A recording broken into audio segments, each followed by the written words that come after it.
Muy buenos días, hermanos. Van a abrir sus Biblias en Jeremías capítulo 41. Jeremías capítulo 41 es el capítulo que nos ocupa hoy, en esta mañana, y es un capítulo supremamente interesante que describe algunos acontecimientos que tienen que ver con la posterior invasión de Babilonia y la destrucción del templo, y tienen que ver también con asuntos de orden público después de que Babilonia ha tomado control de la ciudad de Judá y de Jerusalén. Jeremías capítulo 41. Hemos visto en los capítulos anteriores cómo Jerusalén y Judá han sido un verdadero campo de batalla. Ha habido muchísimos muertos, ha habido una invasión terrible, ha sido torturado el rey, ha sido llevado cautivo, han sido torturados los hijos del rey, muchos judíos han sido exterminados, muchos han tenido que huir. Luego, posterior a eso, el rey de Babilonia estableció protección para el profeta Jeremías en Ribla y establecieron como gobernador a Gedalías. Gedalías está como gobernador, lleva 3 meses como gobernador en Ribla, y es interesante que muchos grupos, especialmente grupos que han huido y que están escondiéndose, u otros que están fuera del país, al ver que se ha establecido un nuevo gobierno, se han reunido junto a Gedalías para apoyarlo en el gobierno. Vamos a estudiar hoy sobre Gedalías y vamos a estudiar sobre lo que significa un gobierno temporal como el de Gedalías. Gedalías significa Dios es grande. Gedalías es hijo de Ahicam y es amigo personal de Jeremías. Gedalías fue quien le salvó la vida a Jeremías y quien lo protegió, y luego ahora Jeremías es el que le salva la vida a Gedalías.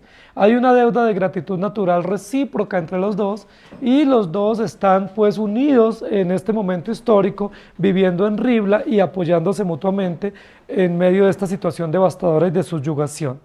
Gedalías significa Dios es grande, y ese es el título de la predicación de hoy. Dios es grande. Dios es grande.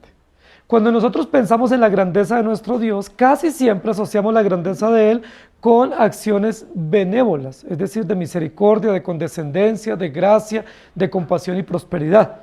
En ese sentido es que nosotros relacionamos ese atributo de nuestro Dios. Dios es grande. Pero a la luz del capítulo 41 y usando como base el significado del nombre del gobernador, Dios es grande, vamos a hablar de la grandeza de Dios relacionada no con su misericordia, sino relacionada con su justicia. Dios es grande en su justicia o en su juicio, y eso es supremamente interesante. El capítulo anterior comenzamos a ver el preámbulo de la introducción en la escena de un hombre llamado Ismael, que habíamos analizado en capítulos anteriores. Ismael era un hombre cercano al trono, de familia real, y que conocía un poco el tema del reino del rey Sedequías y estuvo presente en algunas situaciones. Ismael se ha aliado ahora con el rey amonita y se le ha advertido al gobernador Gedalías que Ismael, que es uno de los que se ha unido para apoyar el gobierno de Gedalías, va a asesinar al gobernador. Ya él está advertido, él hizo caso omiso, él reiteró para su ministro de guerra, Johanán, que pues él no podía creer, que eso era simplemente una calumnia y que él no podía aceptar que Ismael, uno de los aliados que se había mostrado muy a favor de él, pudiera estar en contra y pudiera asesinarlo. Quedamos ahí básicamente en ese preámbulo y vamos a entrar al capítulo 41. Dios es grande, versículos 1 al 3. Aconteció en el mes séptimo que vino Ismael, hijo de Netanías, hijo de Elisama, de la descendencia real, y algunos príncipes del rey y 10 hombres con él, a Gedalías, hijo de Ahicam, en Mizpa, y comieron pan juntos allí en Mizpa. Y se levantó Ismael, hijo de Netanías, y los 10 hombres que con él estaban, e hirieron espada a Gedalías, hijo de Ahicam, hijo de Safán, matando así a aquel a quien el rey de Babilonia había puesto para gobernar la tierra. Asimismo mató Ismael a todos los judíos que estaban con Gedalías en Mizpa y a los soldados caldeos que allí estaban. La primera parte es un episodio supremamente interesante. Ismael se reúne con Gedalías en la casa de gobierno, probablemente en Mizpa, y el propósito de la reunión es comer juntos. Están juntos a la mesa, participando de una comida, se levanta Ismael contra Gedalías y lo asesina a sangre fría, y no solo a él, sino a todos los que con él estaban. Es un acontecimiento supremamente calculado, frío, con mucha sevicia, con mucha intencionalidad, con mucha crueldad de parte de Ismael. Vemos que es realmente un asesino a sangre fría, un asesino que está premeditado para causar este asesinato contra Gedalías. Cualquiera de nosotros podemos decir, el victimario es Ismael y la víctima es Gedalías. Gedalías es un hombre inocente, es un gobernador inocente, es un hombre puesto por Nabucodonosor, es un amigo personal del profeta Jeremías, puesto para gobernar y para lograr el desarrollo y la unidad nuevamente y la reconstrucción de esta nación devastada por la guerra. Pero rápidamente se levanta un enemigo de este gobernador, que hasta ahora es un gobernador aparentemente fiel, para asesinarlo. ¿Sí? Es interesante lo que nosotros podemos estar viendo, porque con muchísima facilidad nosotros podemos ver que Ismael es un hombre terriblemente malo, cruel, asesino, y Gedalías es un hombre bueno. Los malos matan a los buenos, los malos se levantan contra los buenos y les asesinan y les quitan del lugar de gobierno. Eso es lo que nosotros simplemente vamos a encontrar. Y fácilmente nosotros podemos hablar muy mal de Ismael, de este hombre que está aquí en esta escena, y decir, es un hombre muy malo, ¿sí? Un traidor terrible, y Gedalías es un hombre inocente. Pero no es así lo que la historia bíblica nos está mostrando. Básicamente, si lo conectamos con el capítulo anterior. Lo que nos dice el capítulo anterior no es que Ismael era un traidor, sino básicamente se le da una advertencia a Gedalías para que no traicione a su propio pueblo. Si ustedes recuerdan, a Gedalías se le advirtió, en primer lugar, que Ismael iba a venir contra él y lo iba a asesinar. ¿Quién fue el que le dio esa noticia a Gedalías? Su ministro de guerra, es decir, un hombre de su círculo de protección, de su círculo de seguridad, un hombre que estaba allí para velar por la seguridad del gobernador temporal, un hombre que entendía el tema de la inteligencia y el tema de las amenazas que tienen los gobernadores, y ese hombre, Johanán, que era un hombre fiel y constante por muchos años como aliado del gobierno, él le advirtió y le dijo, Ismael viene para matarte, no te confíes de él, no te confíes de ese aliado que viene de Amón, porque él es enviado del rey amonita para matarte. ¿Qué hizo el gobernador Gedalías ante esa información? Lo que la Biblia nos dice es que no creyó. Es decir, ¿quién fue el traidor en esta escena? Fue Gedalías. ¿Gedalías a quién traicionó? Gedalías primero traicionó a su ministro de defensa. Lo traicionó porque él, a través de acciones de inteligencia, conoció que este hombre pretendía la muerte del gobernador. Gedalías traicionó a su amigo y a su compañero de trabajo y a su ministro de defensa porque no creyó esta información. Él debía haberle creído. ¿Por qué le creyó más a Ismael que a su ministro de defensa? Ismael era realmente un desconocido para él, venía de afuera, no conocía las intenciones de por qué él se quería aliar al gobernador. ¿Por qué no le creyó a su ministro y sí le creyó a Ismael? En primer lugar, el traidor es Gedalías. Gedalías, además de traicionar a su amigo Johanán y a su compañero de defensa, también traicionó a su propio pueblo. Porque Gedalías nunca recibió un encargo de recibir todos los apoyos que vinieran de afuera. Gedalías nunca se le dijo, mire, por favor tienes que recibir a todos los que vengan y hacer un gobierno plural. El pluralismo es uno de los grandes males de nuestra sociedad. El pluralismo es uno de los grandes males de la iglesia contemporánea. Muchísimos movimientos contemporáneos llamados cristianos o eclesiásticos tienen un pensamiento plural. Es decir, todo el que venga lo recibimos. Somos de libre pensamiento o de pensamiento abierto. El liberalismo es una expresión del pluralismo que nosotros tenemos. El arminianismo es una expresión del pluralismo de pensamiento ideológico que nosotros manejamos en la iglesia. Muchísimas personas son de una mente tan abierta que todo el que piensa de cualquier manera se recibe y se le dice hermano. No puede existir eso entre los creyentes verdaderos. Los creyentes verdaderos somos en contra del pluralismo de pensamiento y el pluralismo de acción. Gedalías es un gobernador pluralista. Es un gobernador que todos los apoyos que recibe les abraza y los invita a comer en su casa. Y se sienta con ellos a la mesa y les dice, bienvenidos, me encanta tu apoyo, no sé qué piensas, no sé a qué vienes, pero bienvenido, Dios te bendiga. Muchísimas personas piensan que todo el que llega a la iglesia hay que recibirlo con los brazos abiertos y hay que hacerlo sentir en casa como si fuera miembro de la casa, cuando muchos de ellos no son miembros de la casa, son extraños que quieren venir a causar daño al rebaño. Muchos de ellos son falsos profetas. Muchos de ellos son personas que nos pueden causar daño. Pero recordemos que dijimos en el capítulo anterior que Gedalías no tenía ese tipo de discernimiento. En su mente expansionista o pluralista, no tuvo el discernimiento que debe tener cualquier gobernador para decir, no puedo recibir a este hombre, o por lo menos escudriñar la información que le estaba dando este compañero de trabajo, este soldado fiel, que era un ministro leal a él, que era Johanán. La Biblia lo que nos dice es lo contrario, que en lugar de él aceptar lo que Johanán le dice, más bien invita a Ismael a comer en su casa. Eso es lo que dice el versículo número 1. Dice, y comieron pan juntos. Esa es una expresión supremamente interesante. ¿Con quién estaba comiendo pan Gedalías? Con su propio traidor, con su propio enemigo, del cual ya se le había advertido, en su propia casa y probablemente en el palacio donde él estaba gobernando. Es interesante que nosotros veamos eso. No tuvo discernimiento, no tuvo sensibilidad hacia proteger el gobierno y proteger a su pueblo, sino que recibió a cualquiera. Y esa fue una traición de parte de Gedalías, traición a Johanán, traición a su propia conciencia y traición al propio pueblo. Realmente más que Ismael ser traidor contra Gedalías, quien es traidor aquí es Gedalías contra su propio ministro y contra su propio pueblo. Gedalías es un traidor. Dios es grande, porque en primer lugar va a juzgar la traición del gobernador Gedalías. Dios va a juzgar. Un gobernador así no debe gobernar. ¿Y saben a cuánto tiempo de gobierno Gedalías murió? A sangre fría en su propia casa, alrededor de su propia mesa, a los 3 meses. 3 meses solamente tenía Gedalías de estar gobernando. Y cualquiera a nivel internacional podía estar viendo y calificando muy buena la acción de Gedalías. Está tratando de unificar la nación, está tratando de conciliar todos los diferentes pensamientos y entonces, por supuesto, vamos a tener una nación rápidamente floreciente.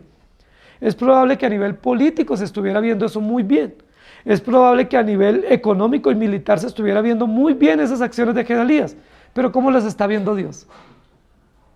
Dios nunca nos ha dicho que tenemos que reunir a todos los que piensan diferente y reunirnos en el mismo lugar y comer pan con ellos. La Biblia dice, el que no es conmigo, es contra mí. El que no se comporta y no vive de acuerdo al pensamiento correcto, no le digáis hermano, ni le digáis bienvenido. La Biblia dice, no te juntéis con aquellos que llamándose hermanos, adulteren y sean fornicarios y asesinos. Dice, no los llaméis hermanos, ni siquiera toquéis su ropa contaminada. La palabra del Señor nos advierte. Debemos revisar a quién recibimos en nuestra casa y con quién comemos y a quién nos invita. Gedalías no tuvo ese discernimiento. Él pensaba que una muestra de solidaridad y de una acción política agradable era sentarse con cualquiera a la mesa a comer. Y no es así. Dios cortó rápidamente la vida del gobernador y en su propia casa, por mano de un hombre que viene de fuera, Ismael, fue muerto a sangre fría. En su propia mesa. Y se levantó Ismael, hijo de Netanías, y los 10 hombres que con él estaban, e hirieron a espada a Gedalías, hijo de Ahicam, y mataron a todo aquel que el rey de Babilonia había puesto para gobernar. Gedalías ha muerto. Dios es grande. ¿Por qué Dios es grande? Y lo relacionamos con este asesinato del cual pudiéramos decir que fue un acto de traición. Porque Dios es grande al juzgar la traición y el engaño y el pluralismo de este gobernador Gedalías. Dios no acepta ningún pensamiento pluralista dentro de la iglesia, ni de amplitudista. Dios juzga y por lo tanto quitó a este gobernador rápidamente para que no gobernara y para que no continuara con su pensamiento. Dios juzga la traición de este gobernador.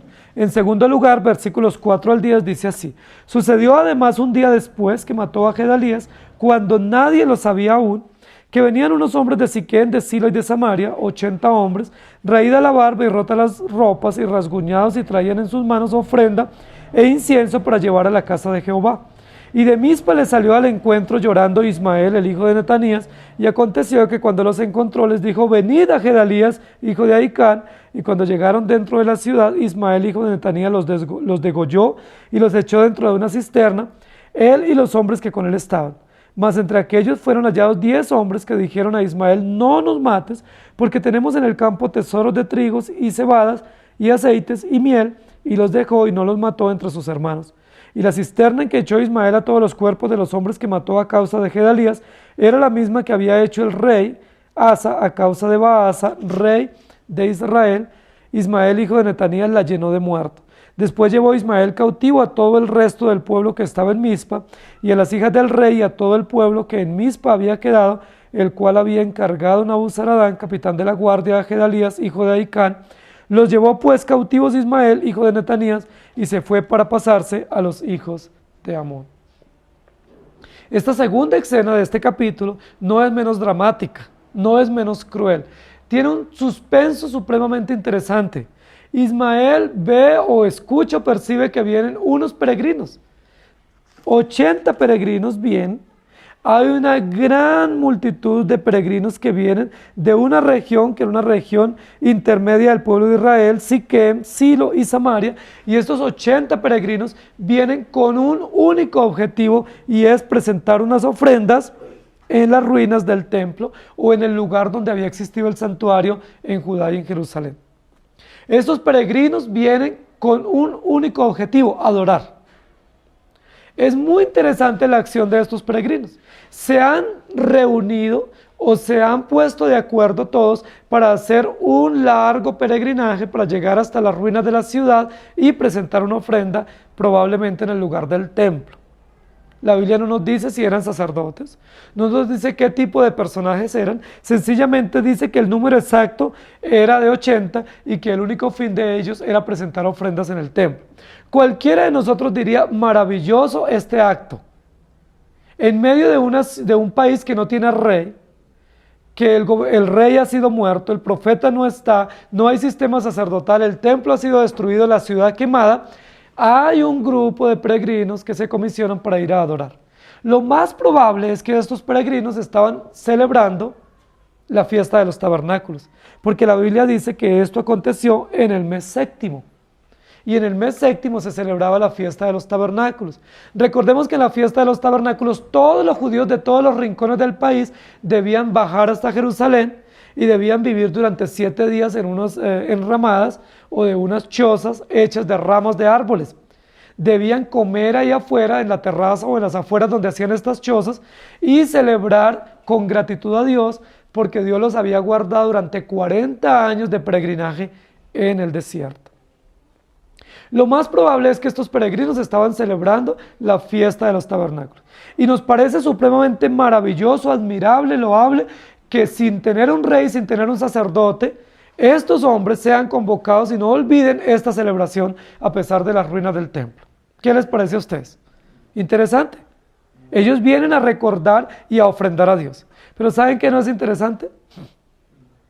Lo que no es interesante en esta escena son varios aspectos. Primero, que estos hombres venían con manifestaciones propias de dolor en sus propios cuerpos, versículo 5.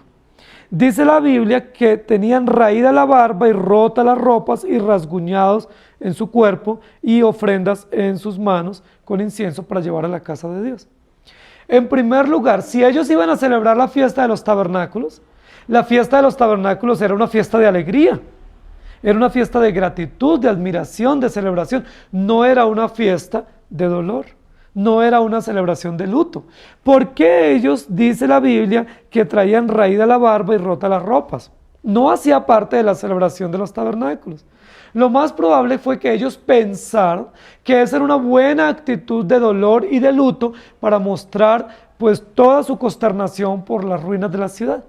Probablemente nunca ellos habían visto la ciudad destruida y ahora vienen y saben que la van a encontrar en ruinas, entonces tienen una manifestación externa de dolor. Los judíos se les permitía manifestar su dolor, su luto, su consternación, cortándose o rayándose la barba y cortándose la ropa y también poniéndose silicio, vistiéndose de silicio y poniéndose ceniza en la cabeza. Hasta allí no habría mucho problema, porque nosotros diríamos, como la ciudad está destruida, ellos tienen una manifestación de luto externo. Sin embargo, lo que la Biblia dice ahí continuando es, y rasguñados. Eso lo prohibía la ley. Es decir, haciéndose marcas en el cuerpo. como especie de tatuajes o como especie de laceraciones en el cuerpo, donde ellos se sajaban el cuerpo, se cortaban para mostrar mayor dolor, mayor luto. Muchísimas personas hacían eso, pero ningún judío lo podía hacer. Era un acto abominable para Dios y lo sigue siendo porque Dios no cambia. Dios nos prohíbe cortarnos, sajarnos o marcarnos el cuerpo para manifestar algún tipo de actitud. Cuando estos 80 peregrinos vienen no solamente con manifestaciones judías, que era raerse la barba y cortarse la ropa, que eran manifestaciones legítimas de dolor judío, sino también rasguñados en su cuerpo, lo que nos muestra es que hay una mezcla. Es decir, hay un paganismo mezclado con acciones propias de los judíos. Es decir, hay un sincretismo. Nuevamente, Gedalías es pluralista, ¿cierto? Pero ¿quién está ahora siendo sincrético en su manifestación de adoración? Estos 80 peregrinos son sincréticos, es decir, pluralistas, no importa. Acojamos lo bueno de nosotros y también acojamos lo bueno de los paganos, a su modo de ver. Entonces, lo nuestro sería cortarnos la barba, cortarnos la ropa, pero lo de los paganos, rasguñarnos, y ellos mismos lo encarnaron en su propia manifestación de dolor. Eso es una actitud profundamente abominable para Dios, porque es una mezcla, ¿sí?, de verdad con mentira, lo cual constituye una completa mentira o engaño. Ellos pretenden adorar a Dios de la manera incorrecta y con la actitud incorrecta. Ellos pretenden venir al templo a celebrar esta fiesta inolvidable para los judíos, pero con una actitud equivocada y de la manera incorrecta. Y Dios no puede pasar eso por alto. Ellos realmente son unos adoradores engañadores y engañosos. No es tan admirable que ellos vengan a celebrar esta fiesta. Es más bien profundamente censurable que ellos vengan de esa manera. Y lo otro que dice la Biblia es que ellos traían ofrendas. Y por supuesto, todo judío debía presentarse al templo con ofrendas. No podía llegar nadie con las manos vacías. Sin embargo, ¿qué tipo de ofrenda traían estos 80 peregrinos? La Biblia dice que las ofrendas que ellos traían eran ofrendas incruentas, es decir, ofrendas de libaciones y ofrendas de trigo, de cebada, de frutas, y eso es abominable delante de Dios para un tipo de celebración como esta. Porque la Biblia dice, y en las 3 fiestas principales, si ustedes recuerdan, la Pascua, la fiesta de las cosechas y la fiesta de los tabernáculos, se debían ofrecer ofrendas cruentas. Es decir, que implicaran la muerte de un animal y el derramamiento de sangre, porque eran ofrendas expiatorias, eran holocaustos de gratitud, eran ofrendas de paz. En las ofrendas de paz, los holocaustos y las expiaciones tenían que ser cruentas. Estos peregrinos, sus ofrendas eran incruentas, es decir, eran ofrendas que no agradan a Dios. ¿Recuerdan ustedes cuando Abel y Caín se presentaron delante de Dios con una ofrenda? ¿Se acuerdan que uno de ellos llevó una ofrenda incruenta? Caín. Y Abel presentó una ofrenda cruenta. ¿Cuál fue la ofrenda que Dios aceptó? La ofrenda de Abel. Pero no era porque era mejor o peor que la de su hermano, sino porque la ofrenda de Abel era una ofrenda cruenta. Es decir, implicaba muerte, implicaba dolor, implicaba derramamiento de sangre. Es decir, implicaba expiación. Es decir, la ofrenda de Abel era una ofrenda cristológica aceptada. Y la ofrenda de Caín era una ofrenda incruenta, que representa el paganismo, el humanismo y lo que a nosotros nos parece que Dios va a recibir como agradable. Estos peregrinos, además de venir con una actitud física y con un aspecto equivocado, lo que traen en sus manos para ofrecer en el templo también es equivocado, porque su ofrenda es incruenta. Y Dios no acepta ese tipo de ofrendas cuando nosotros venimos a recordar la obra de Cristo y a presentar en el lugar santísimo o en el santuario. No se podía poner o no se puede poner en el altar del sacrificio una ofrenda incruenta. No se puede poner en el propiciatorio, el sumo sacerdote, una ofrenda incruenta, porque eso no tiene ningún valor contra nuestros pecados. Eso no habla de la expiación y la muerte de Cristo. Cuando la Biblia habla de estos peregrinos, nos dice que su aspecto era equivocado y su ofrenda era equivocada, entonces nosotros vamos comprendiendo que el hecho de que Ismael haya salido al encuentro y los haya degollado, aunque él realmente es un asesino en serie, el problema no es tanto de Ismael, el problema es de estos peregrinos. Más que Ismael ser un asesino y un hombre que con frialdad asesina a personas inocentes, entre comillas, lo que nos muestra la Biblia es que Dios no tolera que su adoración sea falsa. La liturgia, el culto, la adoración a Dios tiene que ser correcto. Esto es una acción litúrgica profundamente censurada por nuestro Dios. No se puede llegar de cualquier manera. No se puede presentar uno de cualquier manera frente a Dios y no podemos ofrendar lo que a nosotros se nos ocurra. No es así. Si es así como a nosotros se nos ocurra, estamos siendo sincréticos, estamos siendo pluralistas, estamos siendo liberales en nuestra adoración y Dios no acepta eso. La liturgia correcta está claramente determinada en la Escritura.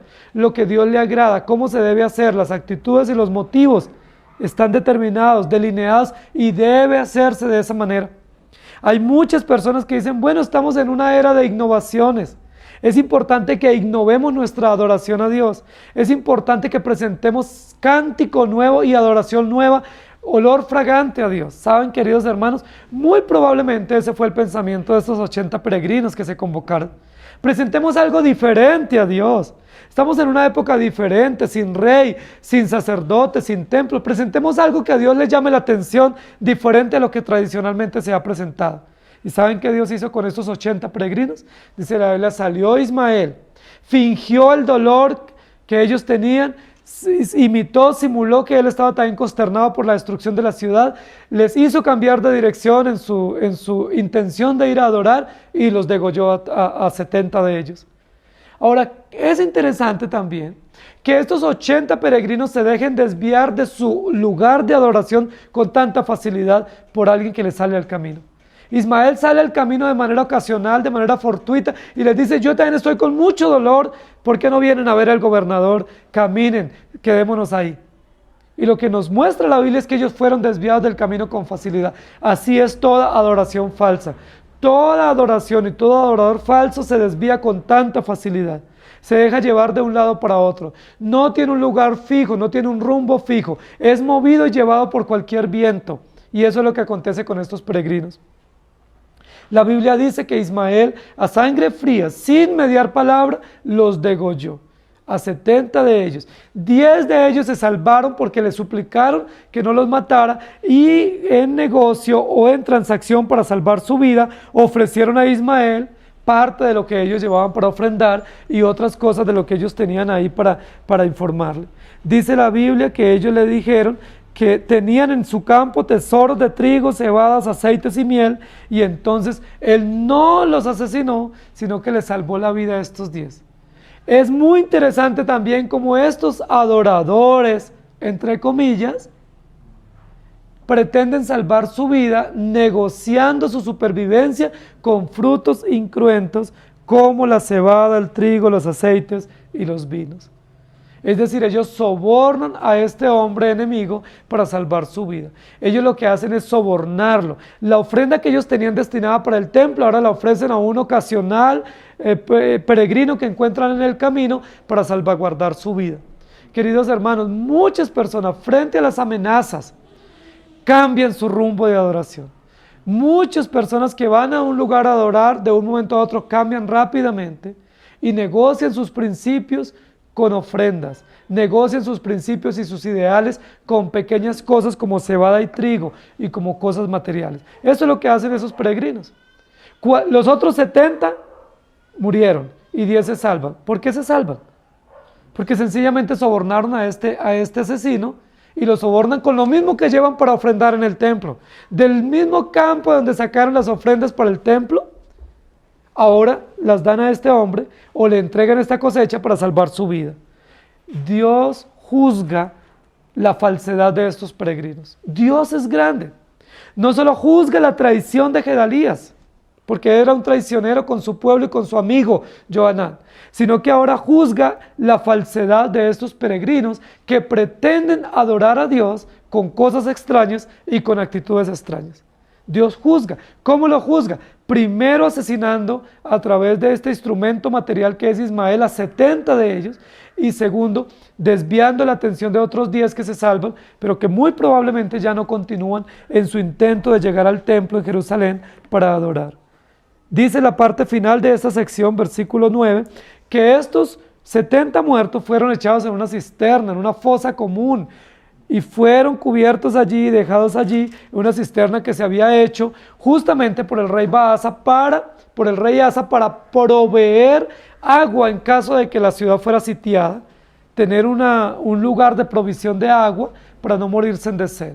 Y luego dice la Biblia que Ismael se llevó cautivo al resto del pueblo que estaba en Mizpa, incluidas las hijas del rey que habían quedado salvas. El rey Sedequías, recordemos que había presenciado el degollamiento de sus hijos y luego a él le sacaron los ojos y fue llevado a Babilonia.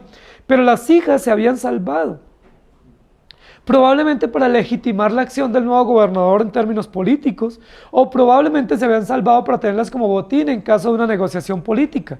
Es muy probable que Ismael las tomó a ellas como rehenes, y cuando dice allí que quedaron esas mujeres, probablemente las tomó y se las llevó para usarlas como rehenes para hacer algún intercambio, alguna negociación. Ahora, ¿cuál es la razón por la cual Ismael está actuando de manera tan deliberada, tan fría, tan calculada, matando a personas en serio?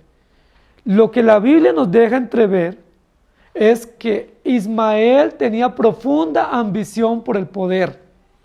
Ismael era un hombre que aspiraba al trono, y una vez se da cuenta que él no es puesto por el rey Nabucodonosor para gobernar, sino que es puesto Gedalías, se siente muy humillado, profundamente desplazado, y tiene una codicia y una ambición de poder. Él sabe que Gedalías no es de descendencia real, pero Ismael sí es de descendencia real. Es decir, Ismael juzga que él es el que merece estar en el lugar de Gedalías. Pero como Nabucodonosor no lo pone, pero pone al otro, entonces él va y lo mata a Gedalías. La ambición al poder, la ambición a la gloria, es un hombre que no comprende que Dios es soberano, no comprende que Dios da a cada quien como Dios quiere, y quiere él mismo ponerse en el poder por su propia fuerza. No solo mata a Gedalías, que es el gobernador, para él aspirar al gobierno, sino que mata a todos sus serviciales y ahora mata a todos estos adoradores que vienen para que no quede ningún vestigio de adoración ni ninguna remembranza de toda la historicidad del pueblo, y para él quedarse con el gobierno. Ahora, además de eso, lleva cautivas a las hijas del rey Sedequías como botín, probablemente para él aspirar políticamente al gobierno, porque él considera que debe ser el gobernador por su descendencia real y no debe ser ningún otro. Y luego vamos a la tercera parte, versículos 11 al 18, porque Dios es grande. Y oyeron Johanán, hijo de Carea, y todos los príncipes de la gente de guerra que estaban con él, todo el mal que había hecho Ismael, hijo de Netanías. Entonces tomaron a todos los hombres y fueron a pelear contra Ismael, hijo de Netanías, y lo hallaron junto al gran estanque que está en Gabaón. Y aconteció que cuando todo el pueblo que estaba con Ismael vio a Johanán, hijo de Carea, y a todos los capitanes de la gente de guerra que estaban con él, se alegraron. Y todo el pueblo que Ismael había traído cautivo de Mizpa se volvió y fue con Johanán, hijo de Carea. Pero Ismael, hijo de Netanías, escapó delante de Johanán con 8 hombres y se fue a los hijos de Amón. Y Johanán, hijo de Carea, y todos los capitanes de la gente de guerra que con él estaban, tomaron a todo el resto del pueblo que había recobrado de Ismael, hijo de Netanías, a quienes llevó a Mizpa, después que mató a Gedalías, hijo de Ahicán, hombres de guerra, mujeres y niños y eunucos que Johanán había traído de Gabaón. Y fueron y habitaron en Jerarquitam, que está cerca de Belén, a fin de ir y meterse en Egipto, a causa de los caldeos, porque los temían por haber dado muerte a Ismael, hijo de Netanías, a Gedalías, hijo de Ahicán, al cual el rey de Babilonia había puesto para gobernar la tierra. Esta tercera parte es la huida de Ismael.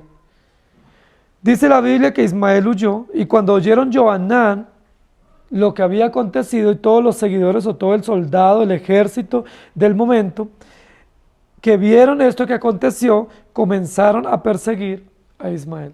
¿Quién es el que está comenzando a perseguir a Ismael? Johanán. ¿Quién es Johanán? El que había advertido anticipadamente que él se iba a levantar contra Gedalías y no se le había puesto atención. Una vez este hecho se cumple, una vez Gedalías es muerto, Johanán es informado y se levanta con sus soldados para perseguir a Ismael. Ismael no solo mató a Gedalías, sino que se llevó las hijas de Sedequías que estaban protegidas en Mizpa y huyó con otros y mató a muchísimos peregrinos. Ismael debe ser juzgado, debe pagar, es lo que piensa Johanán. Lo que piensa Johanán es, yo como ministro de defensa, en defensa de este gobernador que ha sido asesinado de manera injusta, debo juzgar o debo velar por la vida de este hombre y tomar la vida de Ismael. Ahora, ¿qué es la otra cosa que está pensando probablemente Johanán? Si nosotros no tomamos a Ismael y lo cautivamos, y lo tenemos para presentarlo, o lo matamos y lo presentamos ante Nabucodonosor, lo más probable es que Nabucodonosor, cuando venga y se informe que el gobernador que él puso acá para representar a Babilonia como una colonia de ella, y fue muerto y no se sabe quién lo mató, por lo menos no se entrega al asesino, va a pensar Nabucodonosor que fue todo el pueblo de Israel culpable y probablemente extermine a todos ellos. La acción de Johanán es una acción política en defensa de él mismo y en defensa de su pueblo. Corramos todos tras Ismael, matémoslo o cautivémoslo para presentarlo como el asesino ante Nabucodonosor para que no nos culpe a todos nosotros. De lo contrario nos van a culpar a nosotros por haberlo matado y vamos a sufrir las serias consecuencias. Varias situaciones acontecen aquí. Primero, Ismael huye con algunos de sus hombres, se escabulla rápidamente, es un hombre que premeditadamente ha causado todo esto y él ya tiene la forma cómo escapar, cómo huir. Johanán se siente burlado porque él y su ejército no saben qué hacer, porque Ismael se les escabulló y ahora la única acción que pueden tener ellos es coger camino hacia Egipto y entregarse a Egipto. Recordemos que una y otra vez el profeta Jeremías, quien no es nombrado en este capítulo, es el primer capítulo de todo el libro de Jeremías donde Jeremías no aparece en escena, está tras bambalinas, probablemente en Mizpa. Este hombre ahora ha hecho algo interesante y es, Jeremías les había dicho, entréguense voluntariamente para salvarse la vida. Ellos dijeron, no nos entregamos, muchos de ellos, y se quedaron allí. Ya han sido asesinados muchos. Y otros tuvieron una gran expectativa política con Gedalías y es, vamos a levantar nuestra nación, vamos a demostrar que nos quedamos acá y que podemos hacer frente a toda esta devastación. Pero no era eso lo que Dios les había dicho. Dios nunca les dijo que algunos se quedaran. Dios nunca les dijo, quédense acá para salvarse. Dios nunca les dijo, únanse a un nuevo gobernador para salvarse. Dios les dijo, si se quieren salvar, váyanse a Babilonia. En segundo lugar, Dios les dijo, yo los voy a juzgar porque ustedes han sido rebeldes y el juicio va a consistir en muerte y cautividad. Espada, hambre, muerte y pestilencia. Eran los juicios que Dios tenía para estos judíos. Sin embargo, los que se quedaron, es interesante que ahora en lugar de entregarse a Babilonia, pretenden entregarse a Egipto. Todo lo contrario a lo que Dios les había dicho por parte del profeta Jeremías y todo lo contrario a lo que ellos debieran hacer frente a las circunstancias. Las circunstancias son supremamente nefastas para el pueblo, pero ellos no piensan en entregarse a Babilonia, sino entreguémonos a Egipto. Miren, queridos hermanos, ¿qué es lo que ellos están pretendiendo hacer estos judíos? Probablemente en cabeza de Johanán y de otros generales del ejército, escaparse de la reprensión de Dios. Es decir, Dios nos está juzgando, algunos ya murieron, otros fueron llevados cautivos, otros han sido torturados, otros han sido degollados, nosotros rápidamente escapémonos para Egipto y nos salvamos de la disciplina. Muchas veces cuando nosotros estamos frente al juicio de Dios pensamos que esa es una muy buena salida. Cuando Dios mandó a Jonás para ir a predicar a Nínive, Jonás dijo, yo voy, pero voy en sentido contrario. Yo sí voy, pero voy a emprender un viaje opuesto al que Dios me mandó. Eso hicieron estos hombres aquí en este momento, liderados por algunos soldados. Tomaron camino acercándose a Egipto. Egipto no era un imperio tan fuerte en ese momento, pero en algunos momentos reyes como Sedequías habían intentado hacer alianzas políticas y ellos los venían como benefactores de Palestina. Entonces fácilmente ellos dirían, bueno, si nos unimos allá vamos a ser protegidos y vamos a estar guardados y Nabucodonosor no nos va a ver o no nos va a alcanzar y no vamos a enfrentar el juicio de Nabucodonosor. ¿Saben a qué le temían estos judíos? A Nabucodonosor. Eso dice el capítulo en la parte final. Le tenían miedo a Nabucodonosor. Le tenían miedo a Babilonia. Yo les pregunto, ¿es correcto que le tengamos miedo a Nabucodonosor? La Biblia, ¿qué dice? ¿A quién le debemos tener temor? ¿A los que matan el cuerpo? ¿A los que destruyen el cuerpo? ¿A los que maltratan el cuerpo y nuestras posesiones o política o civil o militarmente nos oprimen? ¿O debemos tenerle temor a aquel que puede enviarnos al infierno? Dice la Biblia, sea Jehová Dios vuestro temor. La Biblia dice, teman al que puede mandar el alma al infierno, pero no le teman a las personas. Estos judíos habían visto todo el juicio de Dios severo, destruyendo el templo, destruyendo la ciudad, las murallas, llevándose al rey, se habían quedado sin gobierno, se habían quedado sin sistema sacerdotal, muchos habían sido llevados cautivos en las 2 deportaciones, muchos habían sido torturados, degollados. ¿Por qué ellos no le temen a Dios? ¿Por qué ellos no se ponen de rodillas y suplican a Dios misericordia? ¿O por qué, por lo menos para salvar su vida temporalmente, si no se van a arrepentir, se entregan a Babilonia y no toman el camino opuesto? ¿Saben por qué Dios permitió toda esta situación? Porque Dios juzga la rebeldía de su pueblo. Dios es grande. Dios es grande porque en esta tercera parte del capítulo juzga la rebeldía de su pueblo. Su pueblo quiere escapar del juicio de Dios. Piensa que si toman camino hacia Egipto se salvan. Y Dios les dice, no es así. Y toda la situación es una situación amenazante para ellos. Y dice la Biblia que muchos de ellos, aún el resto del pueblo, sufrió muerte, sufrió exilio, sufrió devastación.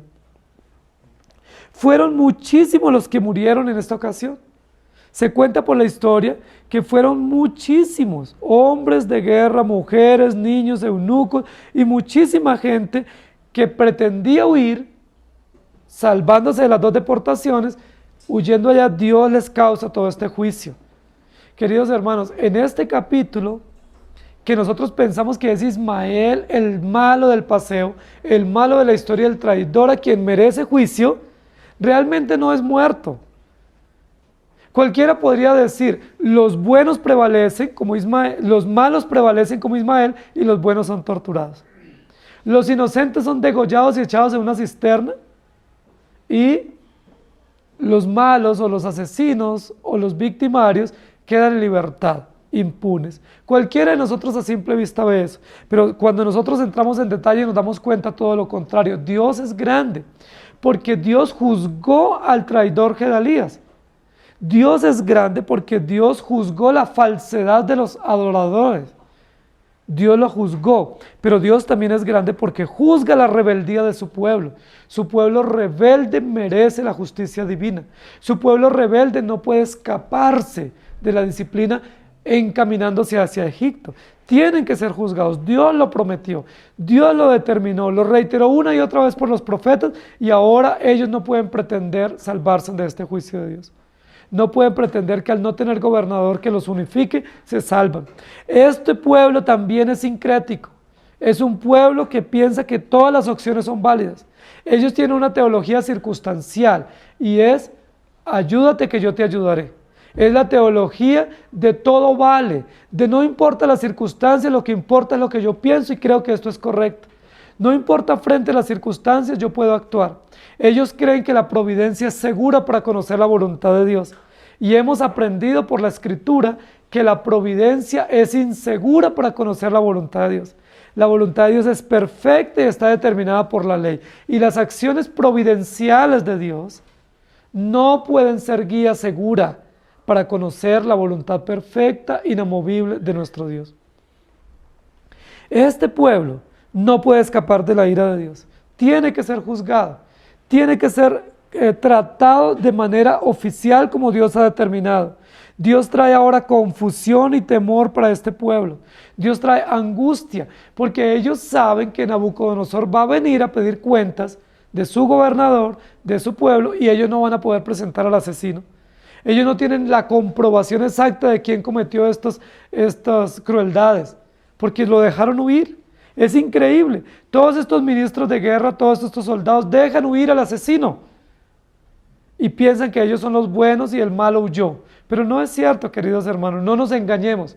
No siempre los que cometen actos atroces son los malos y no siempre quienes sufren las consecuencias de los actos atroces son los buenos. Muchas veces lo que nos muestra la Escritura es quienes sufren las atrocidades de los actos políticos y civiles y militares son aquellos a quienes Dios tiene bajo juicio. Son aquellos a quienes Dios necesita disciplinar y corregir severamente. Dios ha determinado juzgar a su pueblo.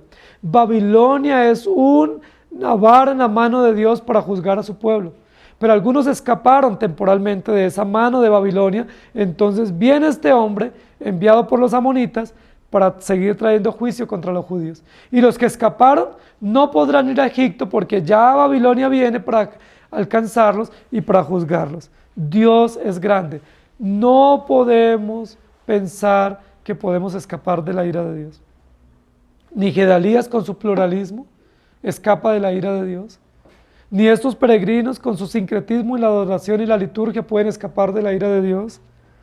Ni el pueblo con su rebeldía deliberada y con sus acciones circunstanciales por las cuales llevan a determinar sus principios pueden huir de la ira de Dios, sino que Dios es grande, juzga al gobernador, es decir, juzga a los políticos, juzga a la iglesia en su liturgia, pero juzga al pueblo en común por su rebeldía. Ninguno de nosotros escaparemos, ni el gobierno, ni la iglesia, ni la sociedad escapa de la ira divina. Dios juzga a todos por su traición, por su falsedad y por su rebeldía. Necesitamos, queridos hermanos, comprender que no podemos civilmente comportarnos de cualquier manera, porque Dios determinó cómo debemos comportarnos. No podemos pensar que podemos adorar a Dios de cualquier manera porque Dios determinó cómo se debe adorar. Y no podemos pensar que como ciudad o como ciudadanos podemos escapar de las determinaciones justas de Dios por acciones propias en defensa nuestra. Porque la rebeldía del corazón Dios la saca a luz, Dios la castiga, Dios la disciplina fuertemente. Y ya a modo de conclusión, nosotros podemos decir que esta amenaza terrible ocasionó tanta consternación en el pueblo judío que ellos establecieron un día de ayuno en honor a Gedalías, reconociendo que Gedalías había sido traicionado de manera inocente. Pero no es lo que la Biblia nos muestra. Es una de las páginas más tristes de la historia del pueblo de Israel. Es una historia, es una página a la cual quisiéramos pasar rápidamente y olvidarnos, marcada por los celos, por la envidia, por la hostilidad, por el afán al poder, por la mediocridad en la adoración, por la mezcla, la mistura, la combinación en las liturgias. Es una mezcla interesante. Cuando nosotros leemos la Biblia nos dice que no debemos mezclar los alimentos en la comida, que no debemos mezclar las semillas en los cultivos, que no debemos mezclar la ropa cuando nos colocamos la ropa de diversos colores. Todo ello para indicarnos que Dios no puede ser mezclado o que no hay pensamiento plural o que no debe haber sincretismo, que los principios deben estar claramente determinados y no debe haber ningún tipo de mezclas o de combinaciones o de misturas, porque eso es una ofensa terrible contra los principios que Dios ha establecido. Dios odia a los adoradores, que aunque tengan buena intención, adoran a su manera. Dios odia a los gobernadores, que aunque tengan buena intención, gobiernan para sí mismos y para sus propios fines. Y Dios odia al pueblo que con buena intención piensa defenderse y piensa tomar acciones civiles con soborno y con intenciones propias humanas y que no se someten al camino de Dios. La pregunta es, ¿a quién estás aferrado? ¿A qué tipo de compañías estás aferrado?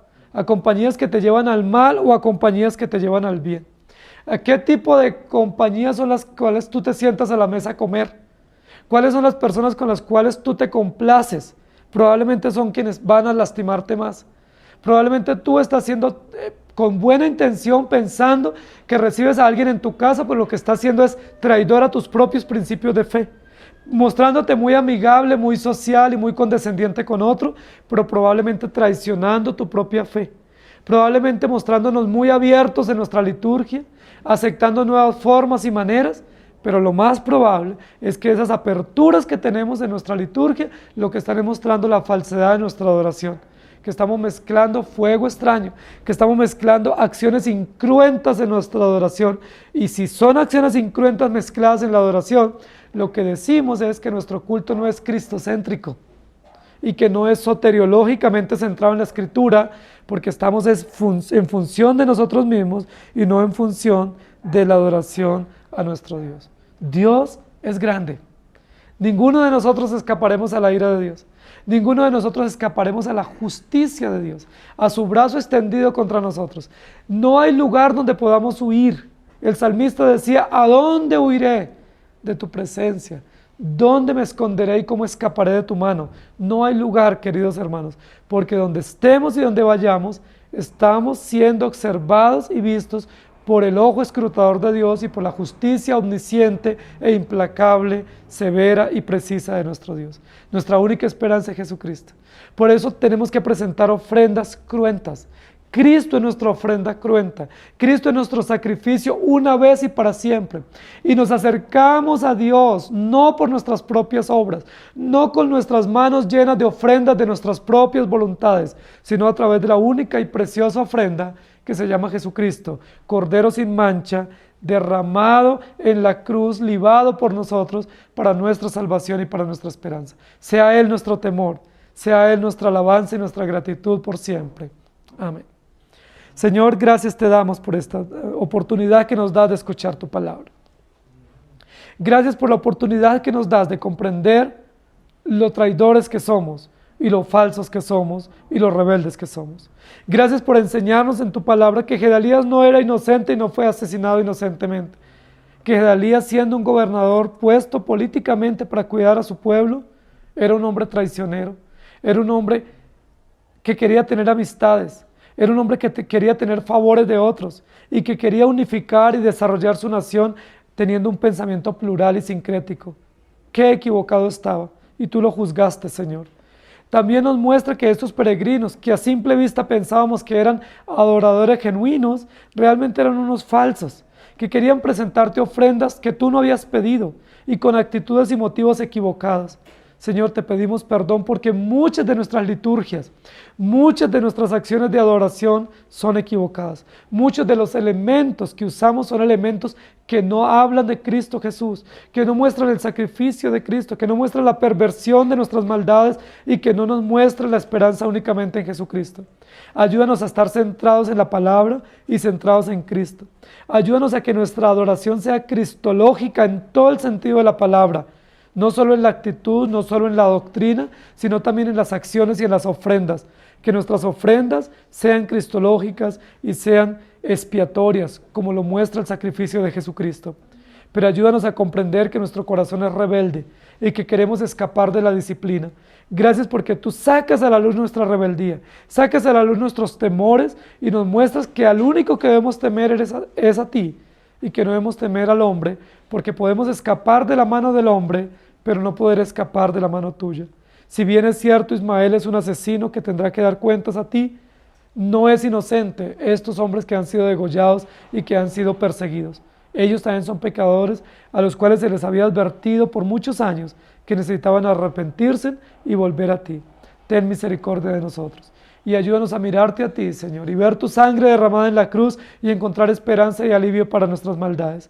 Ayúdanos a mirarte a ti y ver tu justicia, pero no solo tu justicia, Señor, fuerte contra nosotros, sino su justicia mostrada a través de tu sacrificio para perdonar nuestros pecados y hacernos caminar en ti. En el nombre del Señor Jesús. Amén. Que el Señor les bendiga.